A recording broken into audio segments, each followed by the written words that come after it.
Hello, this is the Diabetes Room. It's been a little while since I've posted, so just to remind you, my name is Sarah and I'm a college freshman. A couple people have been asking for us to post about our college experiences because they are seniors rising and they're about to graduate in the spring. My sister is watching me make this video, so she thinks it's kind of funny to laugh at me. I recently completed my first semester in a school in Conway, South Carolina. I didn't like it, and tomorrow I will be moving into my new school in Baltimore, Maryland, and I'm very excited about it. Some things Jenna touched on was sports and alcohol and just kind of like peer pressure type things. What Jenna said is definitely key. You have to test your blood sugar as frequently or possibly even more frequently than you would at home, just because you're really on your own and no one's kind of looking out for you.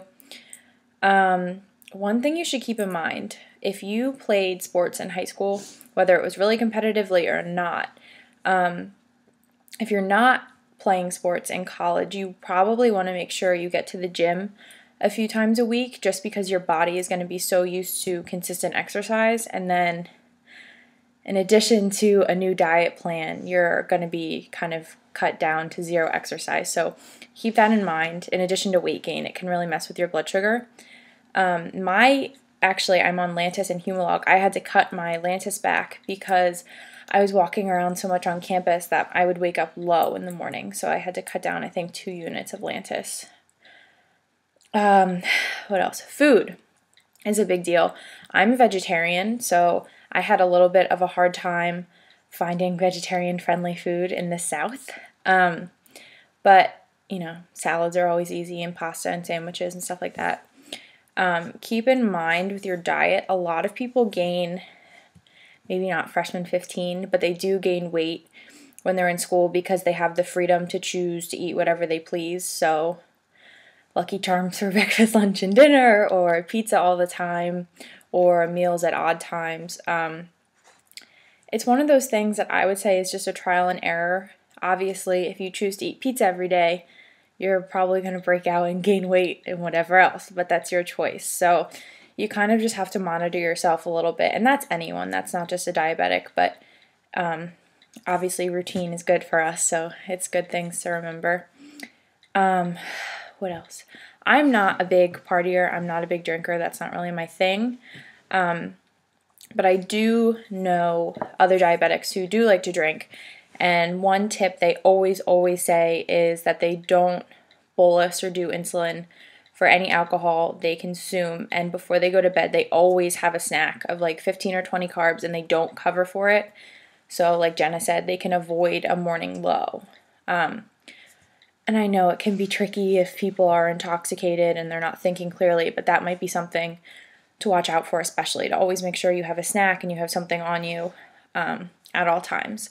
That also applies to classes. I've never had a professor give me a hard time. I tell them all at the beginning of the semester what my name is, what course I'm in. I send them an email, and then I say it in person as well, and that I'm a juvenile diabetic or type 1. And I always have snacks on me. So I always have like a special K-bar or just like a Nature Valley bar or something in my bag. Usually if you eat it quietly and you're not obnoxious, no one will say anything anyway. But if they also know that you're diabetic, they kind of just give you like a little look and then continue with the lesson. What else? Sleep. Make sure everyone gets sleep. I know it's really easy in college to kind of stay up all night and then have to get up and drink lots of coffee or a Red Bull or an energy drink.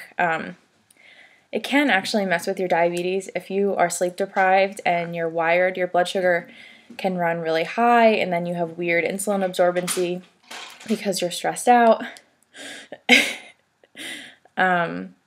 That's pretty much it. I would just say also, make sure your roommate knows that you're diabetic.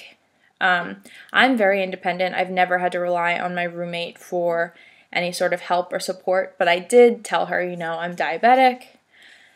Here are my symptoms if I'm low, if I'm high. If you hear me like snacking in the middle of the night, it's not because, I like to eat a lot. It's probably because my blood sugar is low. I always have apple juice and peanut butter crackers and stuff stashed under my bed or on my desk in case I have a nighttime low or a morning low.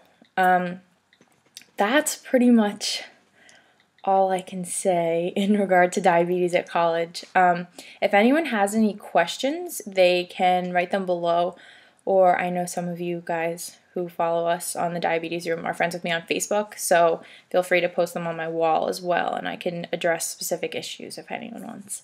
I hope everyone has a wonderful Martin Luther King Day off and a good start to the new semester.